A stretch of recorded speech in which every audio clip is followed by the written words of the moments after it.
Classes में आपका स्वागत है। इस वीडियो में हम देखेंगे झारखंड के JCERT द्वारा जारी वर्मा प्रेस के सब्जेक्ट मैथ का क्वेश्चन नंबर 1 से 30, जो कि सभी प्रश्न 1 नंबर का कैरी करता है। तो देर न करते हुए वीडियो को स्टार्ट करते हैं। सबसे पहले देखते हैं क्वेश्चन नंबर 1।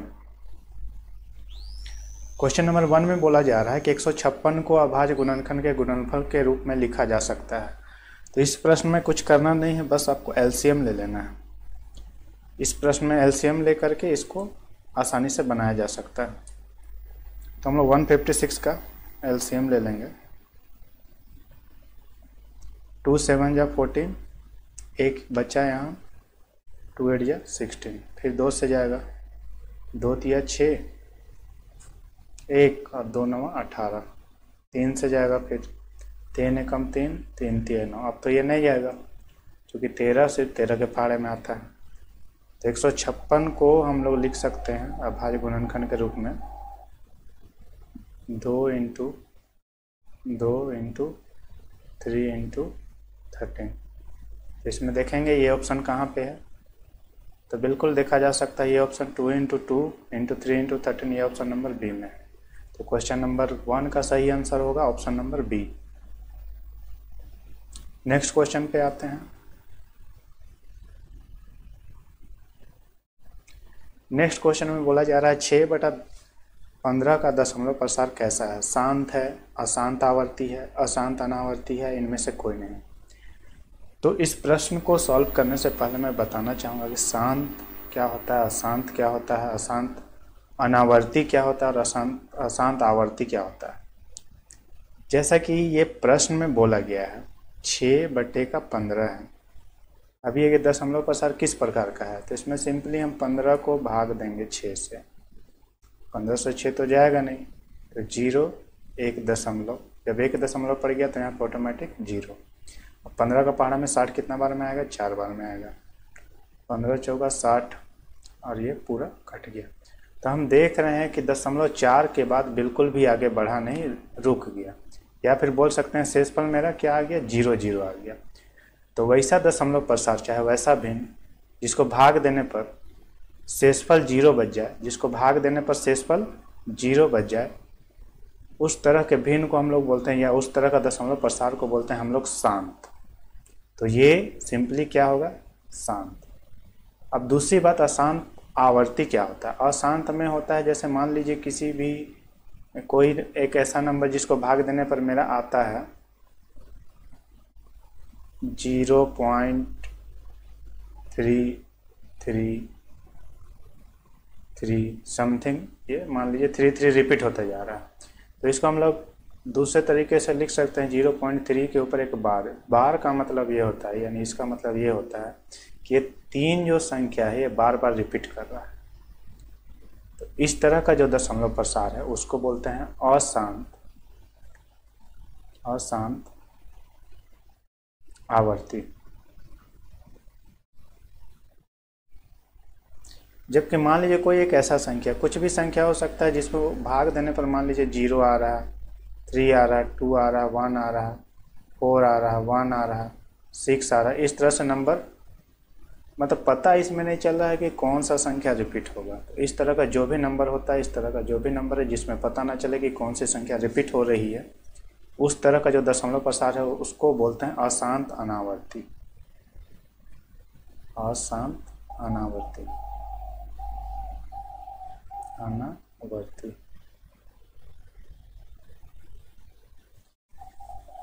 तो इस प्रश्न में हमने तीन तरह के मैथ को जाना। एक शांत क्या होता है? जिसको भाग देने पर शेषफल मेरा 0 बच जाए। अशांत आवर्ती क्या होता है? जिसको भाग देने पर संख्या बार बार रिपीट कर जाए, जैसे कि यहाँ पे 3 3 3 3 रिपीट कर रहा था, इसको हम लोग लिख सकते हैं 0.3 के ऊपर बार। ये इस तरह का जो भी दशमलव प्रसार है वो कहलाता है अशांत आवर्ती। जबकि इसमें हम देख रहे हैं इस संख्या में, मान लीजिए कोई एक संख्या, कुछ भी संख्या हो सकता है, कुछ भी दशमलव हो सकता है, जिसको भाग देने पर मेरा नंबर इस तरह से आ रहा है 0.321416। तो इसमें देख रहे हैं कि कोई भी संख्या रिपीट नहीं हो रही है। तो इस तरह का जो भी दशमलव प्रसार होता है उसको हम लोग बोलते हैं अशांत अनावर्ती। उम्मीद करता हूँ आप लोग इस प्रश्न को समझ गए होंगे। अब बढ़ते हैं क्वेश्चन नंबर 3 की ओर। इसमें बोला जा रहा है द्विघात बहुपद x square minus 7x plus 12 के शून्यकों का योग निम्न में से क्या होगा। इसको दो तरीके से बनाया जा सकता है, एक तो आप फॉर्मूला का यूज करके बना सकते हैं, दूसरा इसको मिडिल स्प्लिट टर्म यानी कि फैक्टराइज करके आप बना सकते हैं। तो जिसमें आपको आसानी हो उस मेथड का आप यूज करके आप इसको आसानी से सॉल्व कर सकते हैं। तो चलिए हम लोग फैक्टराइजेशन मेथड का यूज यहाँ पे कर लेते हैं। फैक्टराइजेशन मेथड में क्या होता है, ये जो क्वेश्चन है उसको पहले लिख देते हैं, x square minus 7x plus 12। ठीक है, अब क्या करेंगे, एक एक्स स्क्वायर है इसको सिंपली लिख देना है, इसके बगल वाला को जो साइन है वो लिख देना, माइनस का साइन है माइनस। ठीक है, फिर 12 को थोड़ा सा डिस्टेंस देके यहाँ पर लिख देना है, इसके पहले जो साइन है उसको लिख देंगे, इसके पहले साइन है प्लस का। अब क्या करते हैं, प्लस और माइनस को मल्टीप्लाई करेंगे।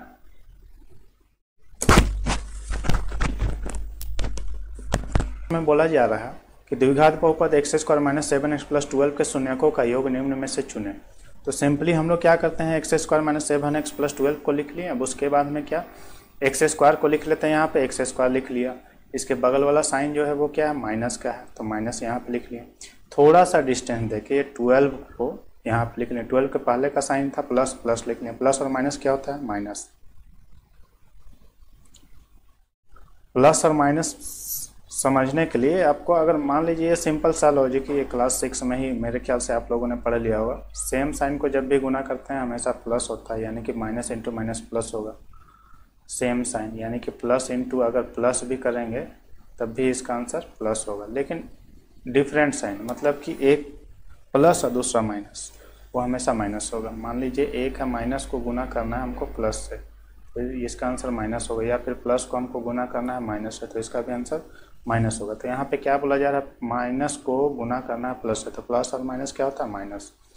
अब क्या करना है, ये जो 12 है इसके आगे कोई नंबर नहीं है, तो मान लीजिए यहाँ पे 1 है, जिसके आगे कुछ भी नंबर ना हो, जैसे एक्स स्क्वायर, इसके आगे कुछ भी नंबर नहीं है तो वहाँ पर ऑलरेडी क्या होता है, 1 होता है। 12 को 1 से मल्टीप्लाई करेंगे तो क्या हो जाएगा, 12।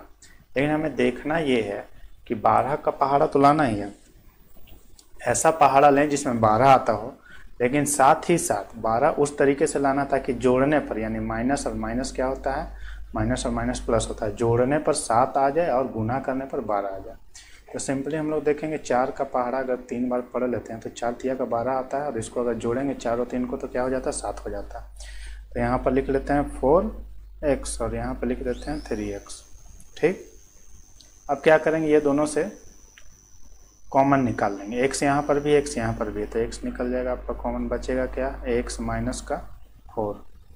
ठीक है, अब यही x माइनस 4 को एक बार और लिख देते हैं यहाँ पे। अब बताइए x में क्या मल्टीप्लाई किया जाए कि 3 हो जाए, x में क्या मल्टीप्लाई किया जाए कि 3 हो जाए। तो सिंपली x में 3 को गुना करेंगे तो 3x हो जाएगा, आगे में माइनस है, माइनस लगा दीजिए। अब इसको सॉल्व करके भी देख लेते हैं, 3 को अगर x से गुना करेंगे तो 3x होगा, माइनस और माइनस को गुना करेंगे तो प्लस होगा, 3 को अगर 4 से गुना करेंगे तो 4 तिया 12 होगा।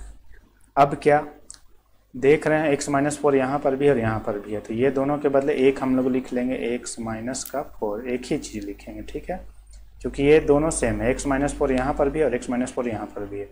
उसके बाद हम ब्रैकेट के बाहर वाला लिख लेंगे, क्या हो जाएगा, x माइनस 3। ठीक, अब क्या करना है, जो दोनों को 0 से इक्वेट कर देना है। तो अगर मान लीजिए x माइनस 4 बराबर 0 है तो x बराबर क्या हो जाएगा, ये 4 को इधर लेके जाएंगे तो ये माइनस है तो ये प्लस हो जाएगा। दूसरी तरफ x minus 3 equal to x minus 3 equal to 0। अब इसमें x यहाँ लिख देते हैं, 3 को अगर इस साइड लेके आएंगे तो ये माइनस में है तो ये क्या हो जाएगा, प्लस में।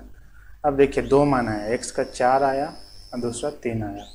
अब 4 और 3 को अगर जोड़िएगा तो क्या आ जाएगा, 7 आ जाएगा। तो वही चीज़ बोल रहा है, द्विघात बहुपद x square minus 7x plus 12 के शून्यकों का योग। तो शून्यक 2 गो आया, एक है 4 और एक है 3, दोनों को जोड़ेंगे तो 4 और 3 क्या आएगा, 7। तो इसका आंसर होगा 7। दूसरा तरीका, इसका एक और तरीका भी है, इसको भी आप देख लें, आपको जो तरीका अच्छा लगे उस तरीके से इसको आप सॉल्व कर सकते हैं।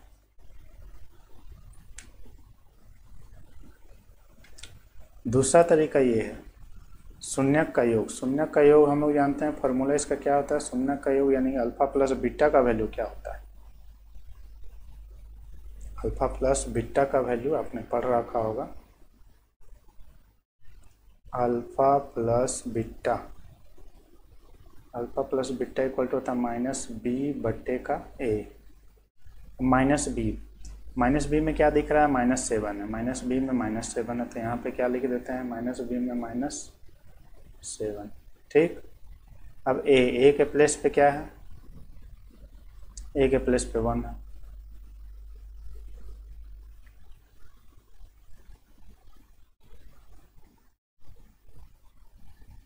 हाँ, तो उसके बाद में b का वैल्यू क्या होगा, b का वैल्यू होगा ये माइनस और ये माइनस खत्म हो गया, कट गया, तो b का वैल्यू क्या हो जाएगा 7। b बाई a का वैल्यू हो जाएगा 7/1 या फिर 7। तो हम लोग बोल सकते हैं कि इसके शून्यक का योग क्या है 7। तो जो भी आपको मेथड पसंद है ये दोनों में से कोई भी बना सकते हैं। नेक्स्ट क्वेश्चन की ओर बढ़ते हैं।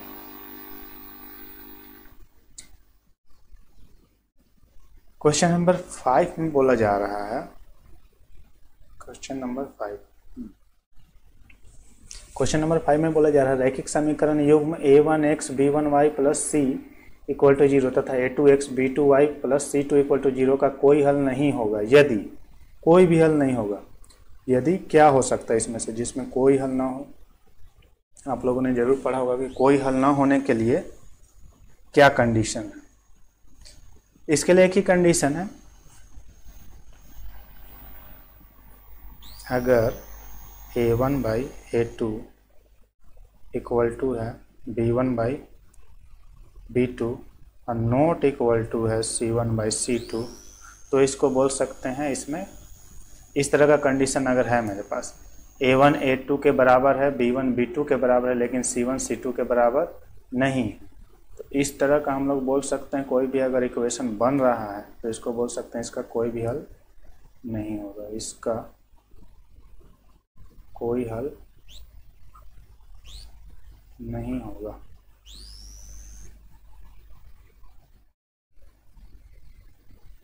ठीक है, सिंपल सी लॉजिक है, इसमें कुछ है नहीं। अगर मान लीजिए ये condition a1 by a2 equal to है b1 बाई b2 पर इक्वल टू नहीं है c1 बाई c2 का, तो इसका कोई हल नहीं होता है। अगर मान लीजिए ये कंडीशन है a1 by a2 equal to b1 by b2 equal to c1 by c2, इसमें क्या सभी इक्वल है, तो इसमें सभी जब इक्वल होता है तो इसमें रेखाएं समपाती होती है और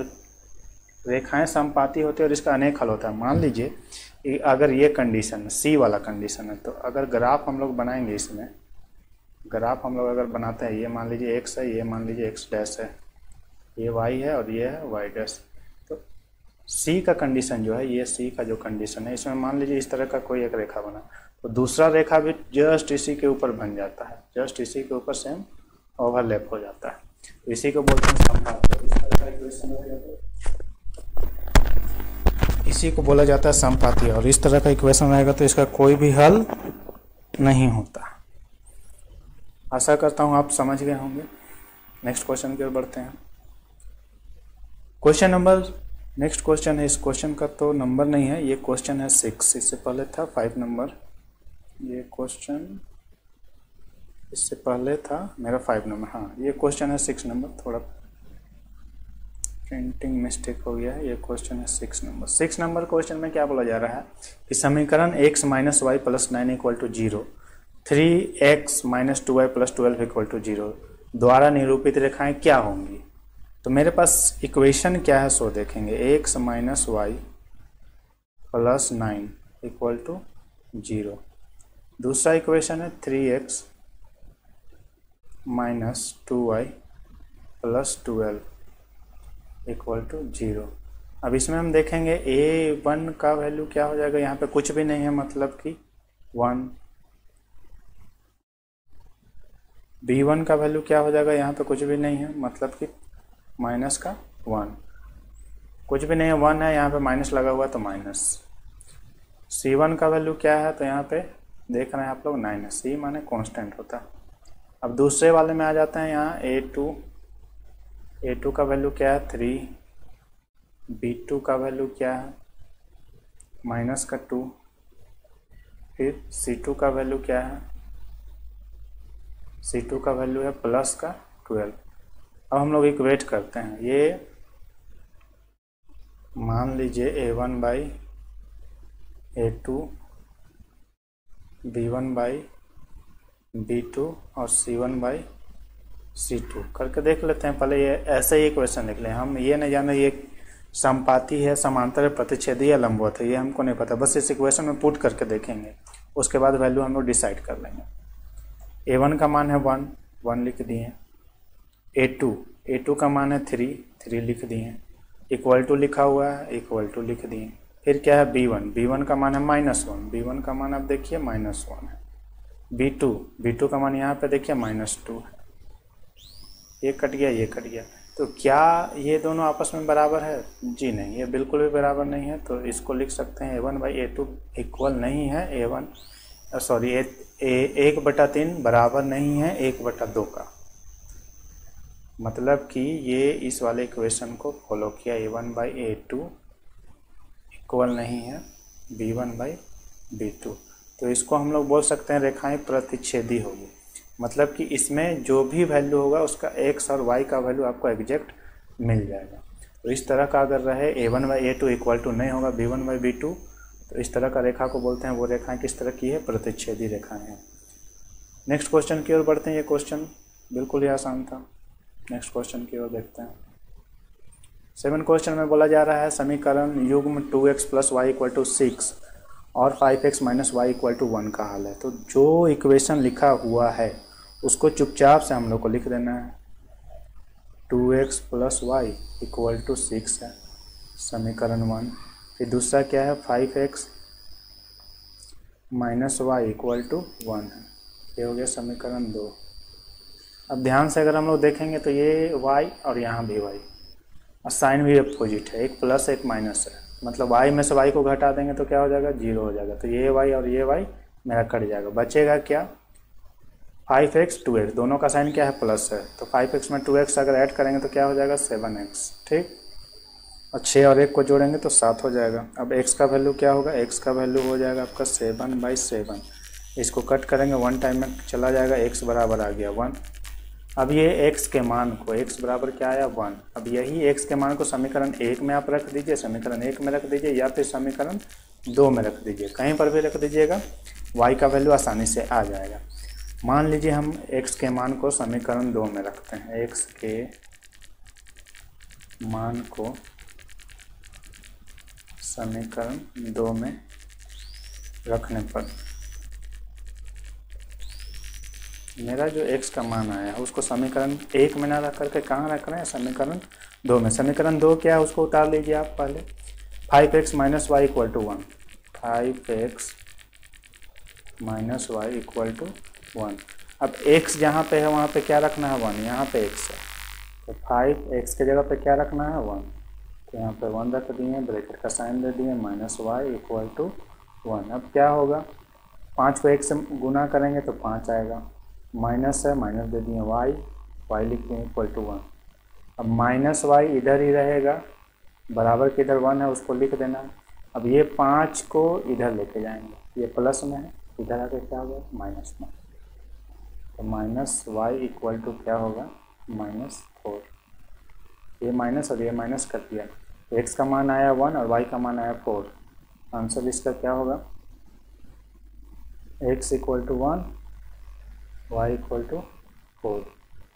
x = 1, y = 4। Option number B इसका राइट आंसर होगा। नेक्स्ट क्वेश्चन की ओर बढ़ते हैं।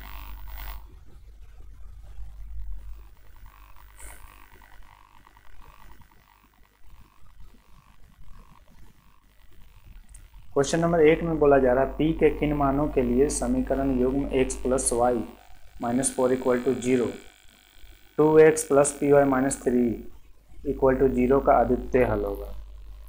अद्वितीय हल होगा। अद्वितीय हल मतलब सिर्फ एक हल होगा। एक हल का कंडीशन क्या है? एक हल का कंडीशन है आपका A1 by A2 not equal to B1 by B2। A1 के प्लेस पे क्या है? x, कोई संख्या नहीं यानी कि यहाँ पे 1। a2 के प्लेस पे क्या है 2, आगे में कोई साइन नहीं यानी कि प्लस, इक्वल टू नोट दे दिए। फिर b1 के प्लेस पे क्या है, b1 के प्लेस a1 ये हुआ, b1 ये हुआ, b1 के प्लेस पे भी कुछ नहीं है यानी कि इसका मतलब यहाँ पे 1 है। b2 के प्लेस पे क्या है, y के साथ क्या लगा हुआ p, तो y हमें ना लिख करके क्या लिखना पड़ेगा p।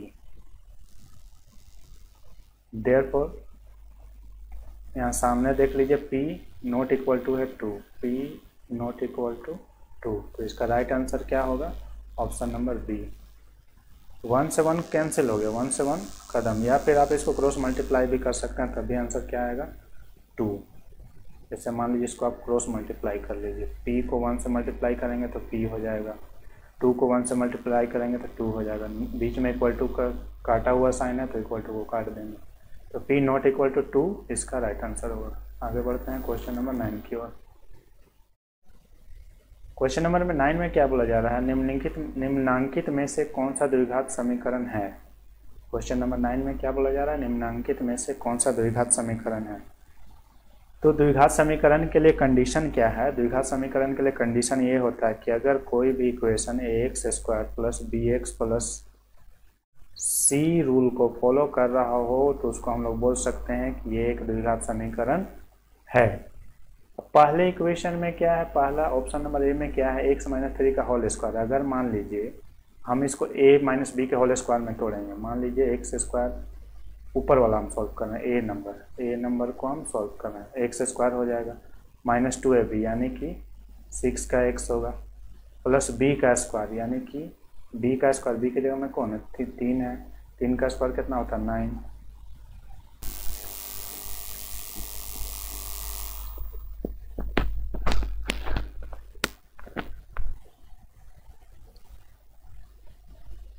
तो सिंपली हम लोग ये x - 3 का होल स्क्वायर को सॉल्व किए तो आया x² - 6x प्लस 9। अब इसको हम लोग उतार देंगे तो ये क्या है, x² - 7x प्लस 5, ठीक है।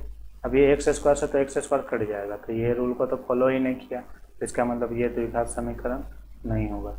दूसरी तरफ भी इसमें भी देखेंगे तो ये a प्लस b का होल स्क्वायर में है, इसको भी तोड़ेंगे तो x² टूटेगा और ये x² इधर पहले से, तो ये दोनों भी कट जाएगा, ये भी द्विघात समीकरण नहीं होगा। तीसरी तरफ इसको देखते हैं तो इसमें सिर्फ इधर का स्क्वायर करना है और ये सिंपल इसको फैक्टराइज कर देना है, सॉल्व कर देना है। तो c को करके देखते हैं हम लोग। c में क्या है, c में बोला जा रहा है x प्लस 1 का whole square equal to 2x - 3।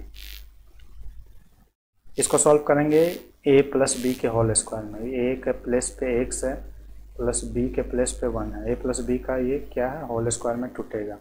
a plus b का होल स्क्वायर का फॉर्मूला क्या होता है, a² plus 2ab plus b का स्क्वायर। इस फार्मूला में, ये फार्मूला में x प्लस 1 को तोड़ेंगे तो a का स्क्वायर है, a की जगह पे x का स्क्वायर हो जाएगा, प्लस 2ab, 2 के प्लेस पे 2 लिख देंगे, a के प्लेस पे x और b के प्लेस पे 1 यानी कि ये क्या हो जाएगा 2x हो जाएगा, प्लस b का स्क्वायर, तो 1 का स्क्वायर करेंगे तो 1 का स्क्वायर 1 ही होता है।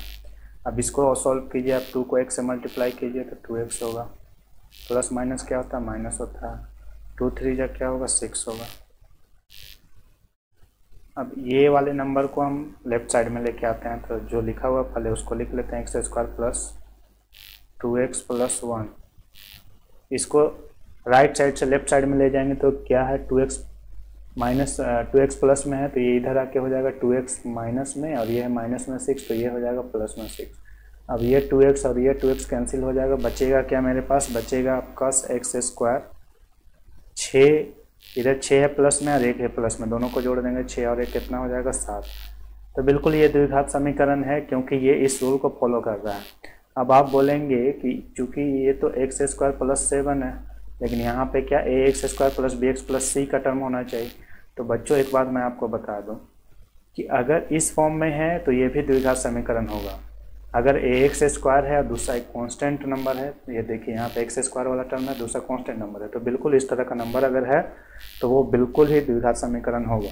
इसको हम लोग इस तरीके से लिख सकते हैं, x² प्लस 0x प्लस 7, जो कि मेरा द्विघात समीकरण के फॉर्म में है, इसलिए यह द्विघात समीकरण होगा। तो ऑप्शन नंबर सी इसका राइट आंसर है। नेक्स्ट क्वेश्चन की ओर बढ़ते हैं। नेक्स्ट क्वेश्चन में बोला जा रहा है द्विघात समीकरण x² + 7x + 6 = 0 के मूलों की प्रकृति क्या होगी। x² + 7x + 6, ये द्विघात समीकरण का क्वेश्चन है, आपने अवश्य पढ़ रखा होगा। द्विघात समीकरण में एक होता है डी को बोलते हैं क्या, विविक्तकर।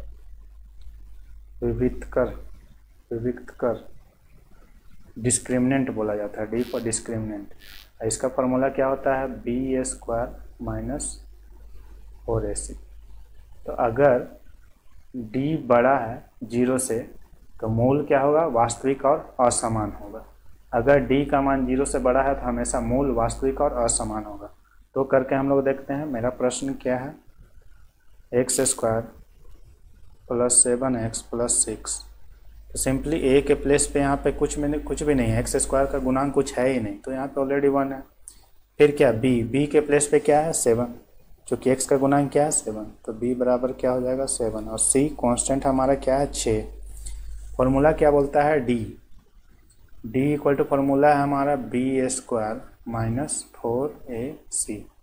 ठीक है, तो b के प्लेस पे है 7 का स्क्वायर माइनस 4, ac a के प्लेस पे हो गया 1 और c के प्लेस पे हो गया 6। सॉल्व करेंगे तो क्या हो जाएगा, 7 का स्क्वायर होता है 7 × 7 = 49 माइनस 4 × 6 = 24, यानी यहाँ पे क्या हो जाएगा 24। इसको सॉल्व करें, 9 में से 4 गया तो 5, 4 में से 2 गया तो 2। देख रहे हैं बिल्कुल ही 0 से बड़ा है, यानी कि ये रूल को फॉलो करा, d का मान 0 से बड़ा है। तो अगर d का मान 0 से बड़ा होता है तो मूल क्या होता है, वास्तविक और असमान, यानी कि इसमें अल्फा और बीटा का वैल्यू निकलेगा, ठीक है। अगर d का मान बड़ा हो 0 से तो उसमें क्या कंडीशन होता है, वास्तविक और असमान। उम्मीद करता हूँ ये क्वेश्चन भी आप समझ रहे होंगे। बढ़ते हैं नेक्स्ट क्वेश्चन की ओर। 11 नंबर क्वेश्चन है, यदि द्विघात समीकरण x² - 4x + k = 0 का मूल समान हो तो k का मान होगा। क्या होगा, k का मान 2 होगा, 3 होगा, 4 होगा, या इनमें से कोई नहीं होगा। क्या बोला, मूल समान हो तो k का मान होगा। तो मेरा प्रश्न में क्या है, x² - 4x + k। ठीक है, a इक्वल टू है हमारा 1, b इक्वल टू है -4 और c इक्वल टू है k। ठीक है, तो हम लोग क्या पढ़ रखे हैं, डिस्क्रिमिनेंट d इक्वल टू होता है b² - 4ac। b यानी कि -4² हो जाएगा, b के जगह पे जो कि -4 है, -4 के जगह पे 4 लिखेंगे। a के प्लेस पे क्या है 1 है, तो यहाँ पे क्या लिखा जाएगा 1। c के प्लेस पे क्या है k लिख देंगे। -4 का स्क्वायर क्या होगा, -4 का स्क्वायर कहने का मतलब ये हुआ -4 को गुना करना है -4 बार में। ठीक है, यानी -4 को -4 से ही गुना करना है। वर्ग का मतलब जो नंबर है उसी नंबर से गुना करना होता है। तो माइनस का माइनस प्लस हो जाएगा, 4 चौका हो जाएगा 16, तो ये हो जाएगा 16। अब ये माइनस है, माइनस लिख देंगे। 4 × 1 4 होगा, 4 को k से मल्टीप्लाई करेंगे तो ये 4k होगा, जो कि 0 के बराबर हम लोग कर लेते हैं। उसके बाद में k का वैल्यू आसानी से हम लोग निकाल पाएंगे। -4k, इसको लेफ्ट साइड में ही रखेंगे, कांस्टेंट है, कांस्टेंट राइट साइड जाएगा। तो ये 16 है, प्लस में इधर आके क्या हो जाएगा 16 माइनस में, तो ये गया काम से, माइनस माइनस ख़त्म। k इक्वल टू क्या हो जाएगा, इधर का 16 लिख लेना है। और ये जो लेफ्ट साइड में पड़ा है 4 को नीचे लिख लीजिए, 4 × 1 = 4, 4 × 4 = 16। k का मान क्या हो जाएगा 4। उम्मीद करता हूँ ये क्वेश्चन भी आप समझ गए होंगे। तो k इक्वल टू क्या हो जाएगा 4। Option number C is the right answer. बढ़ते हैं नेक्स्ट क्वेश्चन की ओर। नेक्स्ट क्वेश्चन में है एपी। ये क्वेश्चन है दोस्तों एपी से। एपी मतलब अरिथमेटिक प्रोग्रेशन, यानी समांतर श्रेणी का क्वेश्चन है। ये बिल्कुल ही आसान क्वेश्चन है, बहुत बढ़िया क्वेश्चन है। इसमें बोला जा रहा है 24, 21 और 18 का सार्वअंतर क्या होगा। सार्वअंतर मतलब होता है कॉमन डिफरेंस। सार्वअंतर को किस चीज़ से डिनोट करते हैं, डी से। तो हमने पढ़ रखा है अगर कोई भी टर्म एपी में है तो कोई भी 2 कॉन्सेक्यूटिव टर्म को माइनस कर लीजिए, डी का मान आसानी से निकल जाएगा। D equal to A2 minus A1 करके निकाल सकते हैं या फिर A3 माइनस A2 करके भी निकाल सकते हैं। दोनों का वैल्यू सेम होगा यदि मेरा टर्म AP में है। तो यहाँ पे ऑलरेडी लिखा हुआ AP में है 24, 21, 18। अब करके देखते हैं D equal to A2 minus A1, इस पर वैल्यू पुट कर देते हैं। सबसे पहले देखिए A1 का मान है यहाँ पे मेरा कितना 24, ठीक है। A2 का मान कितना है, A2 का मान है मेरा 21। अब इसी पे वैल्यू लगा देते हैं A2 माइनस A1, A2 के प्लेस पे है 21, A1 के प्लेस पे है 24। सिंपल 24 में से 21 जाएगा कितना बचेगा बच्चों, 24 में से 21 जाएगा तो 3 बचेगा। बड़ा कौन है 24 है, 24 का साइन क्या है माइनस, तो ये माइनस। इसका आंसर डी इक्वल टू -3। देख लीजिए ऑप्शन किस में है, -3, ऑप्शन नंबर डी। तो इसका राइट आंसर क्या होगा, ऑप्शन नंबर डी। बढ़ते हैं नेक्स्ट क्वेश्चन की ओर। 13 नंबर क्वेश्चन में बोला जा रहा है, ये भी एपी से क्वेश्चन बिलोंग कर रहा है। बिल्कुल आसान है, एपी का क्वेश्चन बिल्कुल ही आसान होता है, बस थोड़ा सा इसमें दिमाग लगाने का जरूरत है और ये क्वेश्चन आसानी से आप बना पाएंगे। बोल रहा है क्या 2, 7, 12 का 10वां पद क्या होगा, यानी कि आपसे पूछा जा रहा है A10 का वैल्यू क्या होगा। तो हमने फार्मूला पढ़ रखा है AN equal to A plus N minus 1 into D. N के प्लेस पे है 10, तो इसको अगर फार्मूला में बैठाएंगे तो क्या लिख सकते हैं, A प्लस N के जगह पे है 10, तो 10 माइनस 1 इंटू डी। तो A प्लस 10 में से 1 गया तो कितना बचेगा 9D, ठीक है। अब मेरे पास A का वैल्यू गिवन है, A का वैल्यू कितना है 2 है, D का वैल्यू निकाल लेंगे। A इक्वल टू है कितना 2, D इक्वल टू कैसे निकालते हैं, तो A2 माइनस A1 करके निकालते हैं। A2 के प्लेस पे कितना है, A2 के प्लेस पे 7 है, A1 के प्लेस पे 2 है। A2 के प्लेस पे 7 लिख दिए, माइनस है माइनस लिख दिए, A1 के प्लेस पे कितना है 2, तो 2 लिख दिए। अब 7 में से 2 जाएगा तो कितना बचेगा 5 बचेगा, ठीक है। अब बस वैल्यू लगा देंगे, A का वैल्यू मेरे पास 2 है, D का वैल्यू मिल गया है 5, इस पर लगा देना है। Therefore A10 इक्वल टू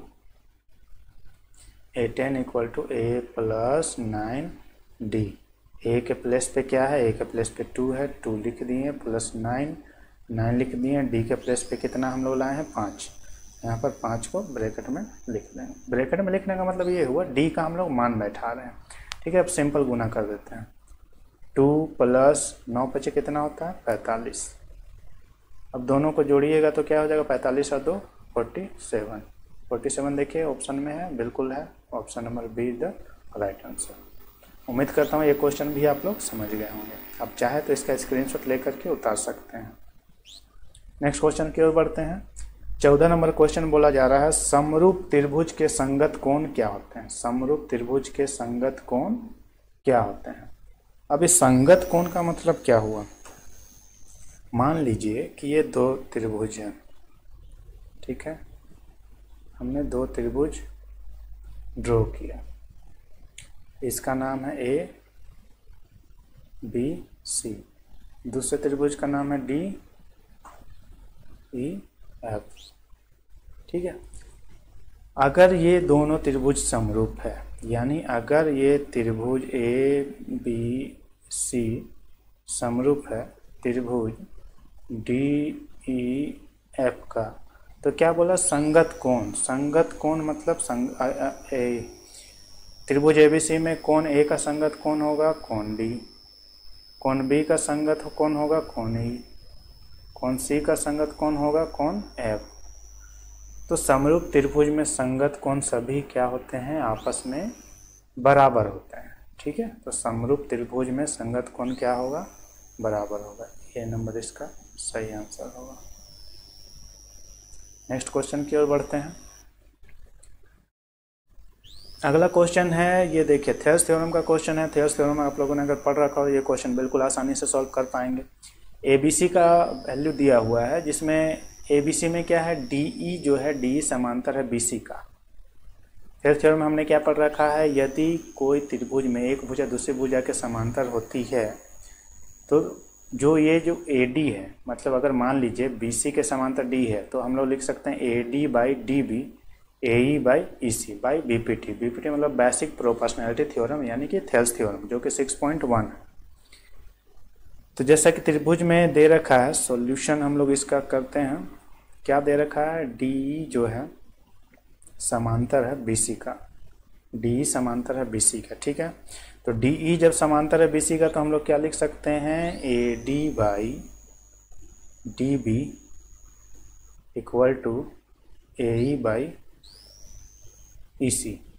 अगर DE समांतर है BC, समांतर का मतलब क्या होता है, समांतर का मतलब होता है, देखिए अगर दो लाइन इस तरह से है तो इसको कितना भी आगे हम लोग बढ़ा देंगे तो कहीं एक दूसरे को ये नहीं काटेगा। लेकिन मान लीजिए इस तरह का लाइन है, ऐसे इसको अगर हम बढ़ाते हैं इस तरह से तो ये कट गया, ये समांतर नहीं है परंतु ये समांतर है। तो उसी तरह से देखेंगे DE को कितना भी आगे बढ़ा लें, BC को कितना भी आगे बढ़ा लें, तो कोई ऐसा पॉइंट नहीं हुआ जिस पे ये दोनों लाइन जो है, ये दोनों रेखा एक दूसरे को काटेगी, तो उसी को हम लोग बोलते हैं समांतर। तो DE समांतर है BC का। तो अगर समांतर होगा तो बाई थेल्स थ्योरम यानी बेसिक प्रोपोर्शनैलिटी थ्योरम में हम लोगों ने पढ़ रखा है कि अगर एक त्रिभुज में दो भुजाएं आपस में समांतर होगी तो ये AD by DB equal to होगा AE बाई EC। ये बाई BPT हमने पढ़ रखा है। इसको लिख सकते हैं हम लोग प्रमेय 6.1 से, ये हम लोग लिख सकते हैं, ठीक है। अब सिंपली जो वैल्यू है उस वैल्यू पे इसको बैठा देना है। AD का मान दिया हुआ है, AD का मान नहीं दिया हुआ है, तो AD इक्वल टू जैसा है वैसे लिख देंगे हम लोग। DB का मान दिया हुआ है बिल्कुल, BD का मान दिया हुआ है 7.2, तो BD के प्लेस पे क्या लिख देना है, 7.2 इक्वल टू है, इक्वल टू लिख दीजिए AE का वैल्यू है 1.8, AE का वैल्यू देखिए 1.8 लिख दिए AE के जगह पे। EC का भी वैल्यू है 5.4, तो 5.4 हो गया, ठीक है। क्रॉस मल्टीप्लाई कर देते हैं इसको। आप चाहे तो इसको भी कट कर सकते हैं आपस में, या फिर क्रॉस मल्टीप्लाई करके भी कट कर सकते हैं, कोई दिक्कत नहीं है। चलिए हम लोग क्रॉस मल्टीप्लाई करके कट करते हैं। AD को 55.4 से मल्टीप्लाई करेंगे तो क्या हो जाएगा, 5.4 AD इक्वल टू, अब इसको मल्टीप्लाई करेंगे तो क्या हो जाएगा, 1.8 इंटू 7.2। अब AD इक्वल टू क्या होगा, AD इक्वल टू होगा 1.8 इंटू 7.2 बाई 5.4 मल्टीप्लाई में था, इधर आके क्या हो जाएगा, डिवाइड में, ठीक है। अब ये दशमलव से ये दशमलव कट गया, 18 एकम 18, 18 तिया 54। अब ये 3 से कटेगा, 3 एकम 3, 3 दूनी का 6 पॉइंट, एक यहाँ गया तो 3 चौके 12। क्या आ जाएगा, AD का मान आ जाएगा मेरा 2.4 सेंटीमीटर। 2.4 देखिए ऑप्शन नंबर C में पड़ा हुआ है, 2.4 इसका राइट आंसर होगा। उम्मीद करता हूँ ये क्वेश्चन आप लोग समझ गए होंगे। बढ़ते हैं नेक्स्ट क्वेश्चन की ओर।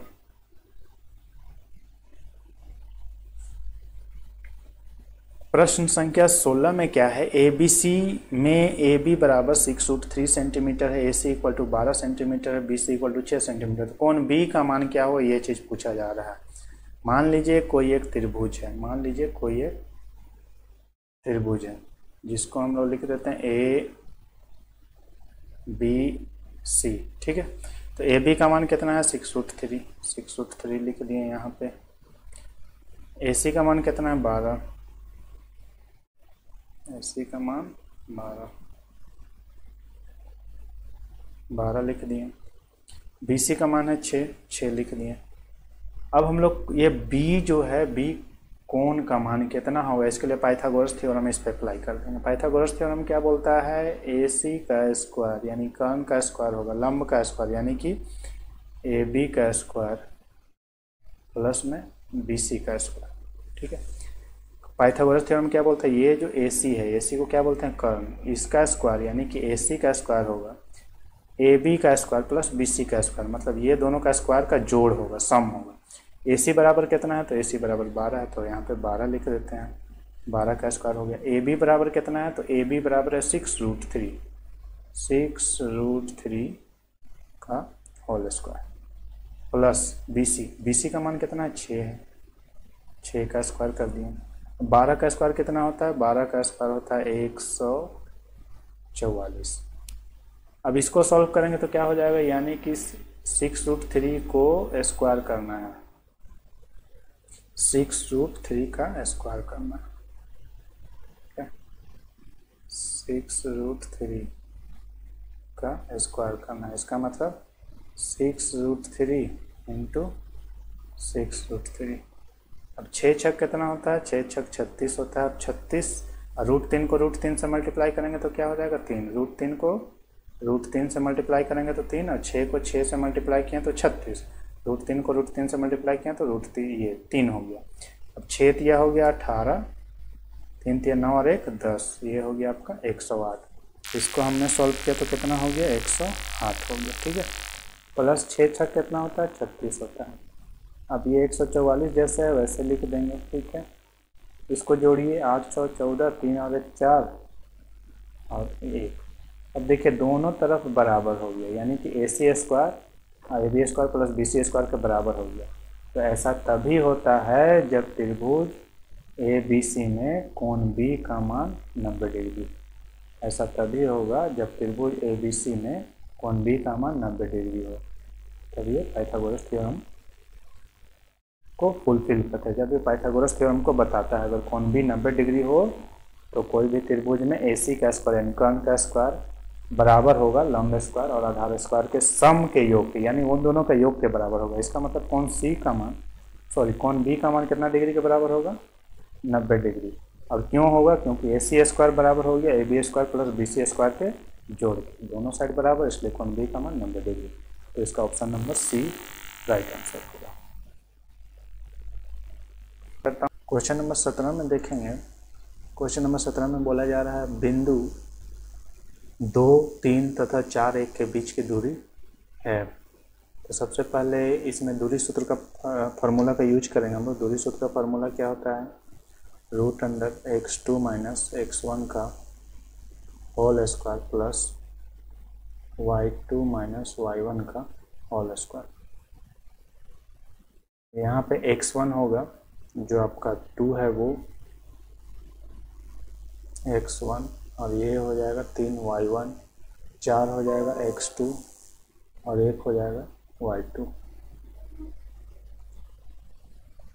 बस इसे सिंपली फार्मूला में पुट कर देना है, फार्मूला में बैठा देंगे। x2 के प्लेस पे है 4 लिख देंगे, माइनस साइन है माइनस लगा देंगे। x1 के प्लेस पे है 2 लिख देंगे, ब्रैकेट बंद, होल स्क्वायर लग जाएगा। फिर है प्लस का साइन, प्लस y2 के प्लेस पे है 1, फिर क्या है माइनस का साइन, माइनस लगा दिया। फिर है y1 के प्लेस पे है 3, तो यहाँ पे 3 लिख दिए, ब्रैकेट बंद, होल स्क्वायर। 4 में से 2 जाएगा, 2 बचेगा, तो 2 का स्क्वायर प्लस 3 में से 1 जाएगा, ये भी 2 बचेगा, लेकिन ये माइनस का होगा 2, चूँकि 3 बड़ा है। अब इसको सॉल्व करेंगे, 2 दूना 4, यहाँ भी हो जाएगा प्लस, माइनस को 2 बार जब मल्टीप्लाई करेंगे तो ये ऑलरेडी प्लस, यानी कि 2 या 4 हो जाएगा। क्या आया मेरा, √8। अगर 8 को हम लोग LCM ले लेते हैं तो क्या हो जाएगा, 2 4 जा 8, 2 2 जा 4। तो 8 को हम क्या लिख सकते हैं, 8 को लिख सकते हैं 2 × 2 × 2। एक जोड़ा बैठ गया तो एक जोड़ा क्या हो जाएगा, बाहर, यानी कि इसका आंसर होगा 2√2 मात्रक। ये 2√2 क्यों आया, क्योंकि ये जो जोड़ा बैठ गया वो रूट के बाहर निकल गया, बाकी रूट के अंदर क्या बचा 2, तो इसलिए होगा 2√2 मात्रक इसका, और यही होगा आंसर। ऑप्शन नंबर डी इसका राइट आंसर होगा। नेक्स्ट क्वेश्चन की ओर बढ़ते हैं। क्वेश्चन नंबर 18 में बोला जा रहा है बिंदु 2, 5 और 4, 7 को मिलाने वाले रेखाखंड का मध्य बिंदु क्या होगा। मध्य बिंदु यहाँ पे पूछा गया है, तो मध्य बिंदु का फार्मूला क्या होता है, मध्य बिंदु का फार्मूला होता है x बराबर x1 + x2 / 2, y बराबर हो जाएगा y1 + y2 / 2। इसमें बस वैल्यू लगा देंगे ठीक उसी तरह। ये हो गया x1, 5 हो जाएगा, 5 हो जाएगा आपका y1। 5 हो जाएगा y1, 4 हो जाएगा x2 और 7 हो जाएगा y2। अब इस फॉर्मूला में पुट कर देना x1 प्लस x2 बाई 2, यानी कि x1 के प्लेस पे है x इक्वल टू क्या हो जाएगा, x1 के प्लेस पे है 2, तो यहाँ पे 2 लिख देना है, प्लस का साइन है प्लस दे दिए। x2 के प्लेस पे क्या है 4, तो यहाँ पे 4 लिख देंगे। फिर है बाई का साइन बट्टा, नीचे में 2 लगा दिए। अब y का वैल्यू पुट करेंगे, y बराबर क्या है y1 प्लस y2, तो y1 के प्लेस पे क्या है 5 लिख देंगे, प्लस साइन प्लस दे देंगे। फिर y2 के प्लेस पे क्या है 7, y2 के प्लेस पे 7, तो 7/2। अब इसको सॉल्व कर देना है, 4 और 2 कितना होता है 6/2, और इधर क्या हो जाएगा, ये तो हो जाएगा x का वैल्यू और ये y का वैल्यू क्या होगा 7 5 12/2। इसको काट देंगे, 2 एकम 2, 2 तिया 6, यहाँ भी कट जाएगा 2 एकम 2, 2 छके 12। क्या आ जाएगा, x का यूनिट जो है x एक्सिस पे आ जाएगा आपका 3 और y एक्सिस पे आ जाएगा 6। 3 और 6 देखिए ऑप्शन में C, क्वेश्चन नंबर 18 का सही आंसर होगा C। नेक्स्ट क्वेश्चन की ओर बढ़ते हैं। क्वेश्चन नंबर 19 में बोला जा रहा है, यदि A 0 0, B 5 0 और C 0 6 हो तो त्रिभुज ABC का क्षेत्रफल क्या होगा। तो अगर इस तरह से वर्टिसेस हो, वर्टिसेस मतलब होता है शीर्ष, त्रिभुज का शीर्ष दिया हुआ हो A B और ये C, A का वैल्यू है 0 0, B का वैल्यू है 5 0, C का वैल्यू है 0 और 6। फॉर्मूला क्या होता है, इसमें फॉर्मूला होता है त्रिभुज का क्षेत्रफल बराबर, इस तरह का अगर क्वेश्चन रहे तो त्रिभुज ए बी सी का क्षेत्रफल बराबर होगा 1/2 x1, 1/2 x1, फिर होगा y2 minus y2 minus y3, y2 minus y3, y2 minus y3, bracket 1, फिर से प्लस लिखेंगे, फिर हो जाएगा x2, उसके बाद होगा y3 minus y1, y3 minus y1, bracket 1, फिर होगा x3, इसको घेर के जरा सा अलग कर देते हैं x3, फिर होता है y1 minus y2, y1 minus y2। अब बस इसी में वैल्यू को रख देंगे तो हमारा आंसर निकल के आ जाएगा।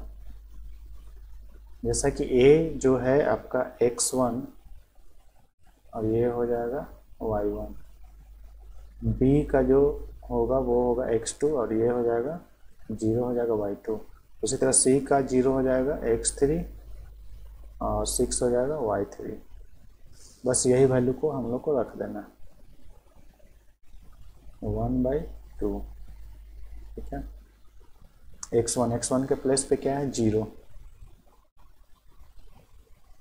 फिर y2 माइनस y3, y2 के प्लेस पे है ये भी है 0, माइनस y3 के प्लेस पे क्या है 6,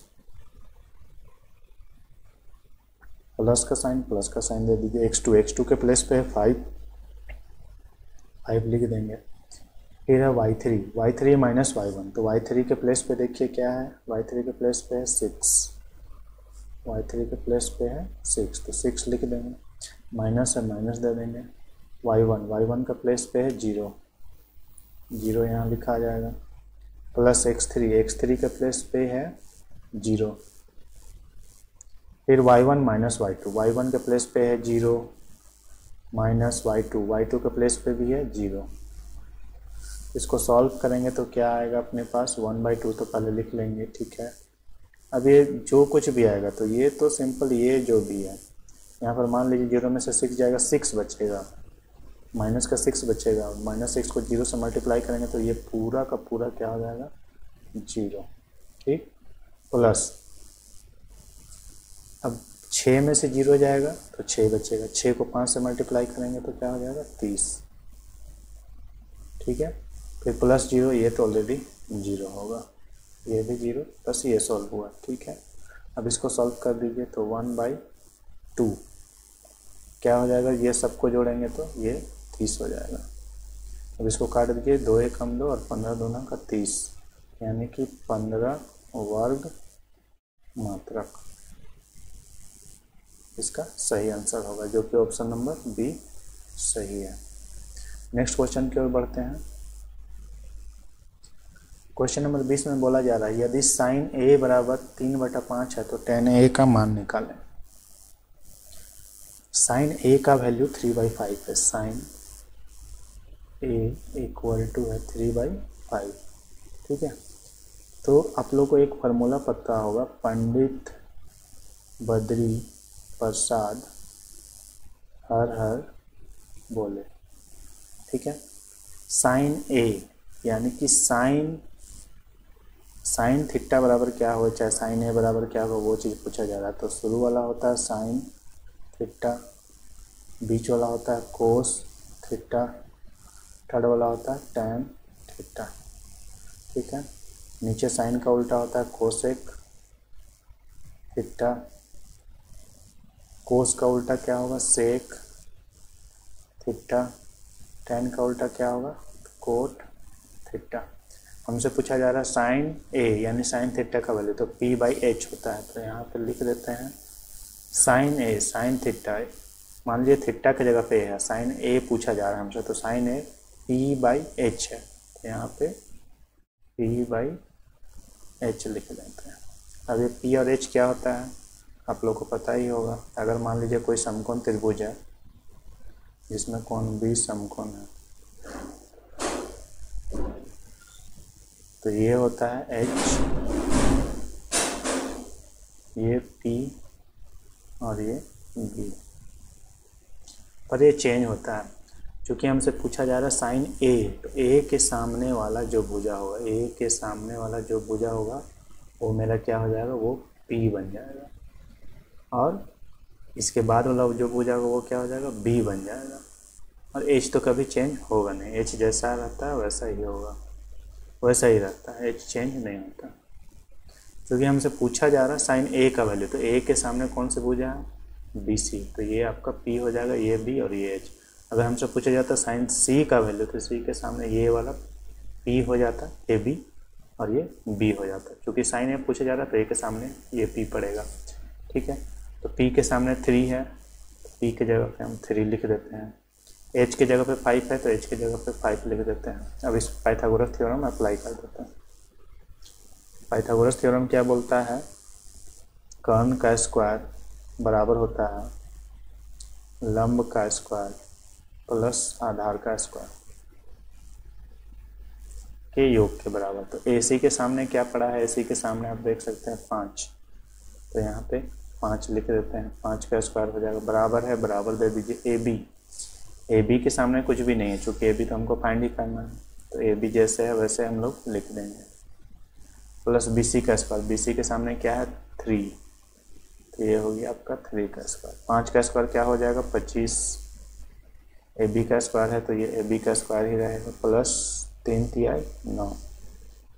अब क्या होगा, AB को इधर ही रखते हैं, 25 इधर पहले से पड़ा है बराबर के राइट साइड में, 9 इधर प्लस में है तो इसको इस साइड ले जाएंगे, तो ये प्लस में है तो ये हो जाएगा माइनस का 9, 25 में से 9 जाएगा, क्या बचेगा 16, AB का स्क्वायर। ठीक है, तब AB बराबर क्या होगा मेरा, AB बराबर हो जाएगा √16, इसका मतलब कि 4, तो AB का वैल्यू क्या आ गया 4। अब हमसे पूछा जा रहा है tan A का मान क्या होगा, तो tan A बराबर होता है, देखिए sin A बराबर P/H, cos A बराबर B/H और tan A बराबर P/B। P/B। tan A का मान क्या है? tan A का मान यहाँ से देखिए P और नीचे B, tan A P/B। A के सामने P कौन है? 3 और B 4, तो इसका आंसर होगा 3/4। ऑप्शन नंबर सी सही आंसर इसका होगा। नेक्स्ट क्वेश्चन की ओर बढ़ते हैं। 21 नंबर पूछा जा रहा है, यदि 2 sin A² बराबर 1 हो तो कोण A का मान क्या होगा? बहुत ही आसान क्वेश्चन है। क्वेश्चन में पूछा जा रहा है हमसे 2 sin A² इक्वल टू 1 हो तो कोण A बराबर क्या होगा?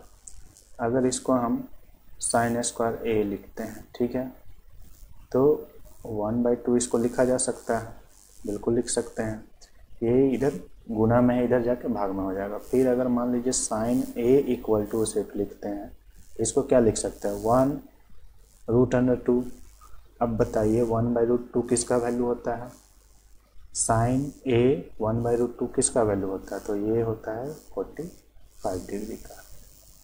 sin 45 डिग्री का वैल्यू 1/√2, तो ऑप्शन नंबर 20 का सही आंसर होगा। नेक्स्ट क्वेश्चन की ओर बढ़ते हैं। क्वेश्चन नंबर 22 में बोला जा रहा है cos 48 माइनस sin 42 का मान क्या होगा? क्वेश्चन क्या है मेरा? cos 48 degree minus sin 42 degree का मान क्या होगा? हमने एक फॉर्मूला पढ़ रखा है, sin 90 माइनस थीटा इसके बराबर होता है?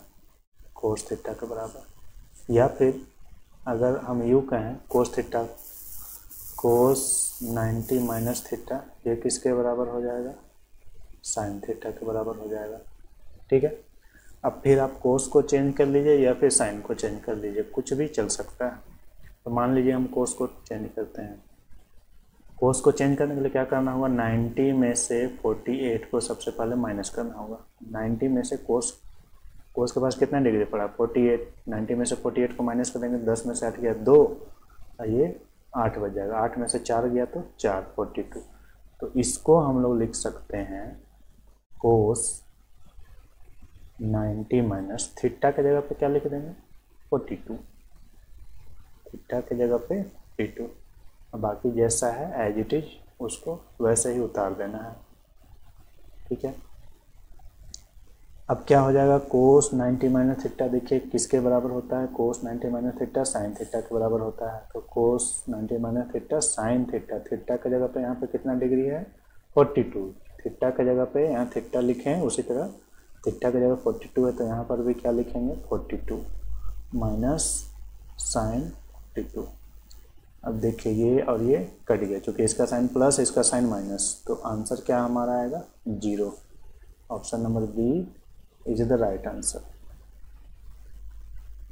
क्वेश्चन नंबर 23 में बोला जा रहा है भूमि के एक बिंदु से मान लीजिए भूमि का एक बिंदु यहाँ पे है जो मीनार के पाद बिंदु से 30 मीटर की दूरी पर है।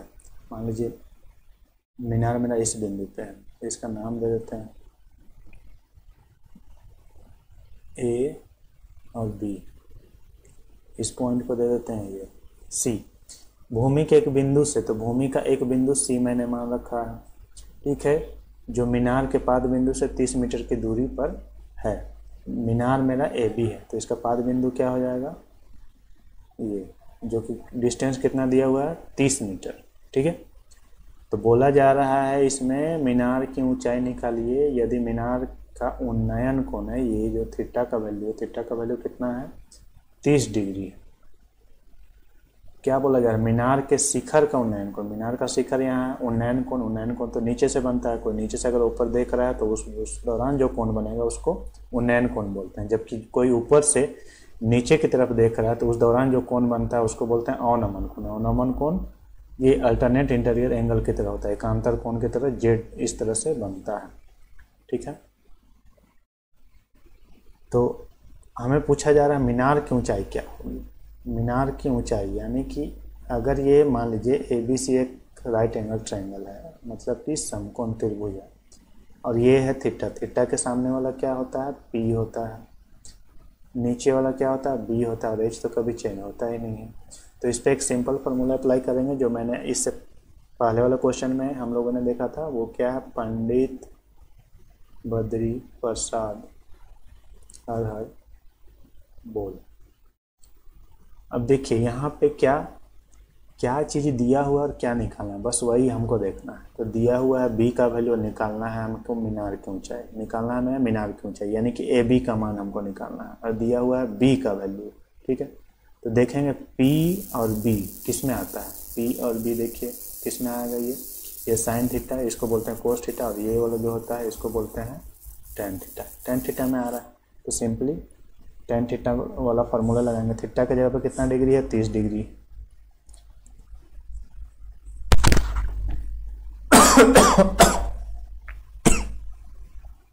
30 degree. Tan thirty equal to क्या होता है, बी बाई बी। पी के जगह पे है ए बी लिख दिए, बी के जगह पे कितना है 30। ठीक है, टेन थर्टी का मान होता है 1/√3। ए बी का मान हमें निकालना है, ए बी का मान जैसा वैसा ही रखेंगे 30, क्रॉस मल्टीप्लाई करेंगे तो ए बी को √3 से मल्टीप्लाई करेंगे तो क्या हो जाएगा, ए बी √3।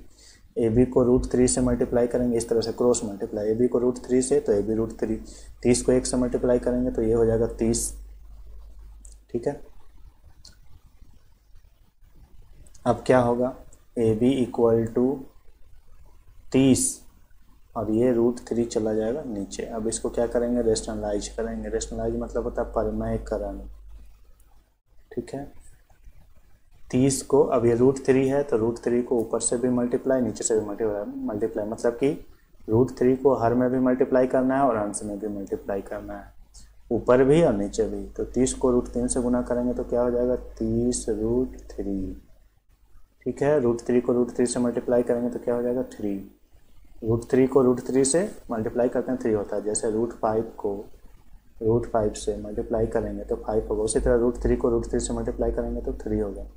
अब इसको कट करेंगे, 3 एकम 3 और 3 नहीं है का 30। आंसर क्या आएगा मेरा, 10√3 मीटर। ये हो जाएगा आंसर, ये ऑप्शन नंबर सी इसका राइट आंसर होगा। उम्मीद करता हूँ ये क्वेश्चन भी आप लोग समझ गए होंगे। क्वेश्चन नंबर 24 में बोला जा रहा है एक वृत्त की कितनी स्पर्श रेखाएं हो सकती है। एक वृत्त की कितनी स्पर्श रेखाएं हो सकती है। मान लीजिए ये एक वृत्त है, इस पे कितना स्पर्श रेखा हम लोग ड्रॉ कर सकते हैं। तो कितने, इसमें हम लोग अनंत स्पर्श रेखा ड्रॉ कर सकते हैं। मान लीजिए इस बिंदु से ड्रॉ कर दिए, इस बिंदु से ड्रॉ कर दिए। स्पर्श रेखा मतलब वृत्त को टच कितना पॉइंट कर सकता है, तो इसमें बहुत सारे स्पर्श रेखाएं बन सकती है, मतलब कि अनंत स्पर्श रेखा इसमें बना सकते हैं। ठीक है, तो इसका राइट आंसर क्या होगा, कि एक वृत्त की कितनी स्पर्श रेखा हो सकती है, इसका राइट आंसर होगा अनंत, इन्फिनिटी। आगे बढ़ते हैं, इसमें क्या बोला जा रहा है, आकृति में यदि TQ केंद्र O वाले किसी वृत्त पर दो स्पर्श रेखाएं इस प्रकार है कि POQ का मान है 110 डिग्री, तो PTQ बराबर होगा। हम जानते हैं कि यदि किसी वृत्त में कोई स्पर्श रेखा खींची जाती है, कोई स्पर्श रेखा खींची जा रही है, मान लीजिए ये दो स्पर्श रेखा है, ठीक है, इसका नाम है P, इसका नाम देते हैं A और इसका नाम देते हैं B, और ये रहा मेरा सेंटर, इसको हमने ज्वाइन कर दिया। ये मान लीजिए आप O है, ठीक है, तो ये वाला जो एंगल होता है जहाँ स्पर्श रेखा वृत्त को टच करता है, वहाँ का जो एंगल होता है वो होता है 90 डिग्री का।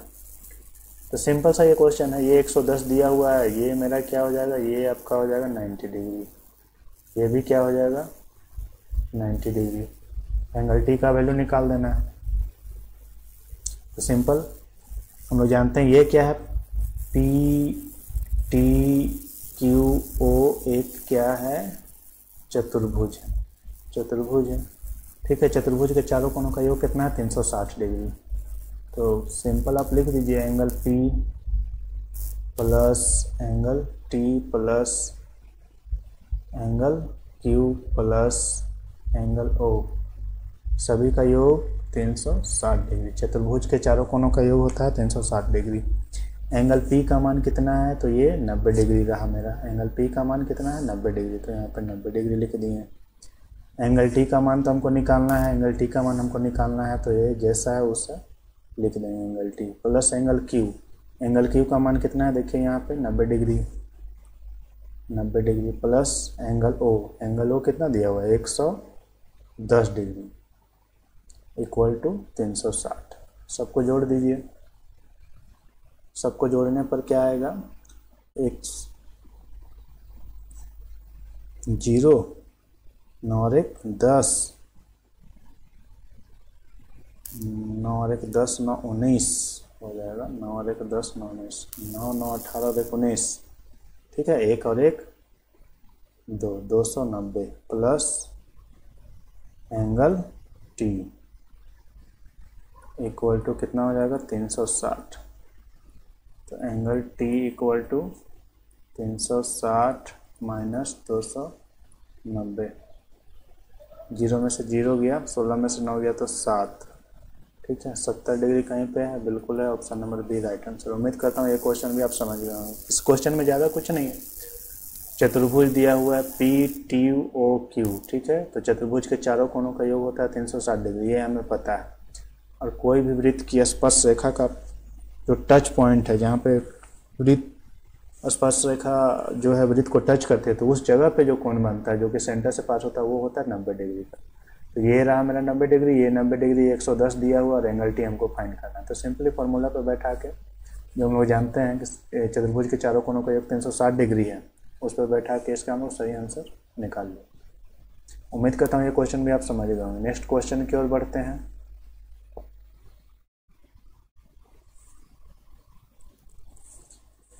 इसमें दिया हुआ क्वेश्चन नंबर 26 है, यदि एक वृत्त का परिमाप और क्षेत्रफल संख्यात्मक रूप से बराबर हो तो उस वृत्त की त्रिज्या क्या होगी। एक वृत्त का परिमाप, ठीक है, और क्या है, एक वृत्त का परिमाप और क्षेत्रफल, यदि एक वृत्त का परिमाप और क्षेत्रफल का संख्यात्मक रूप से बराबर हो, दोनों बराबर है, यानी कि एक तरफ आप रखिए परिमाप और दूसरी तरफ रखिए क्षेत्रफल, और दोनों कंडीशन में क्या चीज़ दिया हुआ, दोनों ही कंडीशन में मेरा वृत्त है। तो वृत्त का परिमाप किसको बोलते हैं, वृत्त का परिमाप बोलते हैं वृत्त की परिधि को, सरकमफेरेंस को, ठीक है। सरकमफेरेंस ऑफ द सर्कल यानी वृत्त की परिधि क्या होता है 2 पाई आर, ठीक है।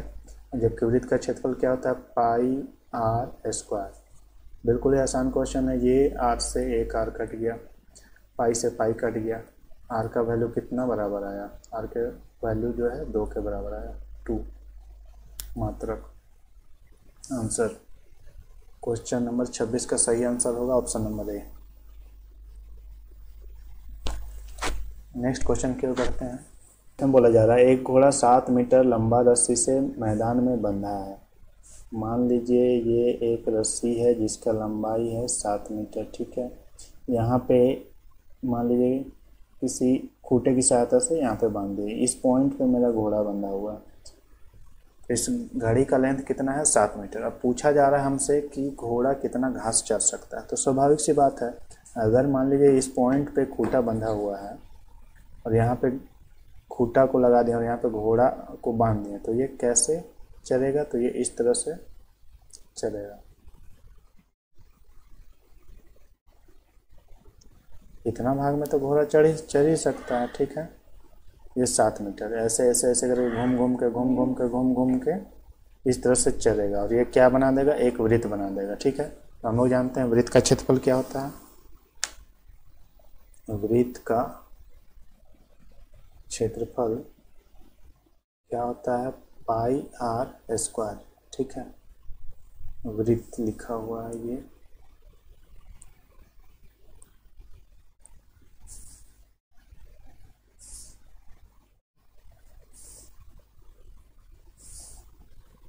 वृत्त का क्षेत्रफल होता है पाई आर स्क्वायर। पाई की जगह में लिखेंगे 22/7 आर स्क्वायर। तो आर मेरा क्या हो गया 7 × 7, तो ये 7 से 7 कट गया, 7 दूना 14 हो गया और 7 दूना 14 और 1 15, 154 सेंटीमीटर स्क्वायर। मीटर दिया हुआ है तो यहाँ पे होगा मीटर स्क्वायर, 154 मीटर स्क्वायर, यही हो जाएगा हमारा आंसर।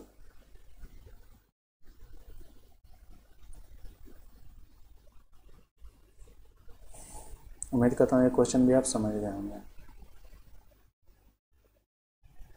नेक्स्ट क्वेश्चन की ओर बढ़ते हैं।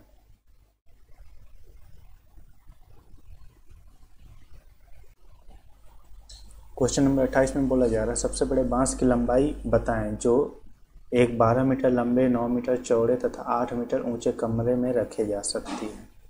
ठीक है, कमरा कैसा होता है? कमरा होता है घनाभाकार।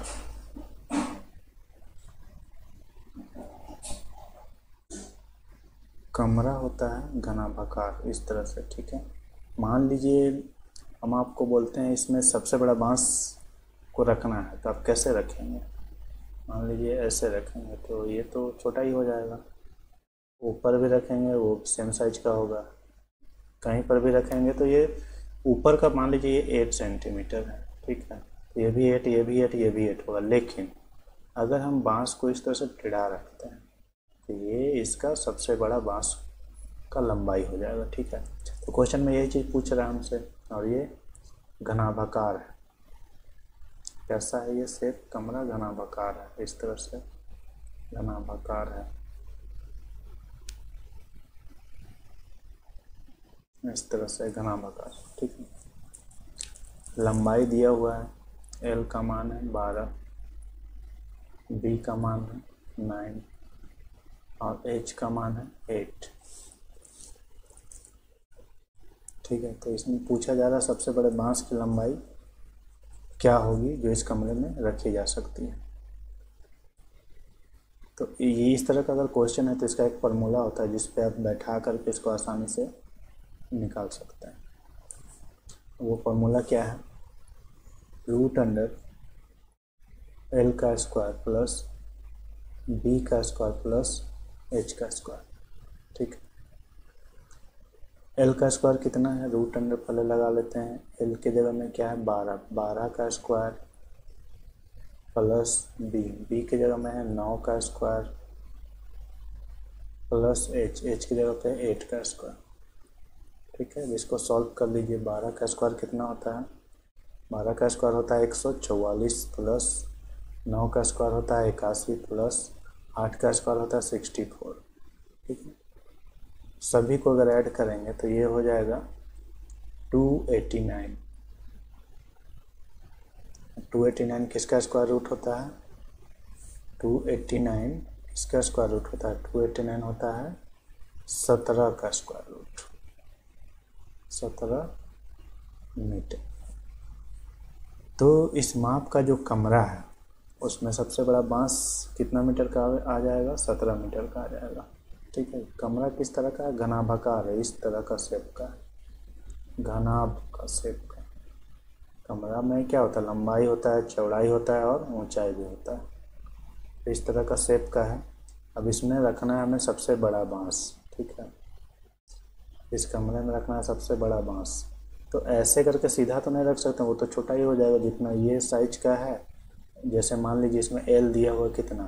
एल दिया है 12 मीटर। तो अगर लंबाई के अनुदिश रखेंगे तो सब 12 मीटर का ही आएगा। तो सिंपल हम लोग कैसे रखेंगे? टेढ़ा करके रखेंगे, जो कि बांस का सबसे बड़ा लंबाई होगा। उसका फॉर्मूला क्या होता है? √Under L square plus B square plus H square. इसमें बैठा दिए तो हम लोग का क्या आया? √अंडर 289 होगा। किसका स्क्वायर रूट होता है? 17 का। तो इसका आंसर होगा 17। नेक्स्ट क्वेश्चन की ओर बढ़ते हैं। क्वेश्चन नंबर 29 में बोला जा रहा है उच्च वर्ग सीमा और संचयी बारंबारता के बीच खींचे गए आलेख को क्या कहते हैं? ठीक है, उच्च वर्ग सीमा और संचयी बारंबारता के बीच खींचे गए आलेख जो होता है वो से अधिक प्रकार का त्वरण होता है। इसमें दो तरह का होता है, से कम प्रकार का और से अधिक प्रकार का। तो इसका राइट आंसर होगा से अधिक प्रकार का। लास्ट क्वेश्चन जो है, लास्ट क्वेश्चन पूछा जा रहा है निम्न में से कौन सी संख्या किसी घटना की प्रायिकता नहीं हो सकती है? तो इस ये समझने वाली बात ये है कि कोई भी घटना की जो प्रायिकता होती है वो हमेशा 0 से बड़ा और 1 से छोटा रहेगा। किसी भी घटना का प्रायिकता 0 से बड़ा और 1 से छोटा रहेगा, यानी हमेशा इसी के बीच में रहेगा। ना तो 0 से कम हो सकता है, ना ही 1 से ज़्यादा हो सकता है। ठीक है, अगर इसको हम लोग देखेंगे या फिर इस तरह से सरल आसान भाषा में अगर समझें, मान लीजिए कोई फ्रैक्शन में दिया हुआ है, तो फ्रैक्शन अगर फ्रैक्शन में अंश का मान छोटा है तो वो बिल्कुल हो सकता है, लेकिन अंश का मान अगर बड़ा हो गया तो वो नहीं हो सकता। यहाँ पे देखिए अंश का मान छोटा है, 5 बड़ा है और 2 छोटा है, तो ये बिल्कुल हो सकता है।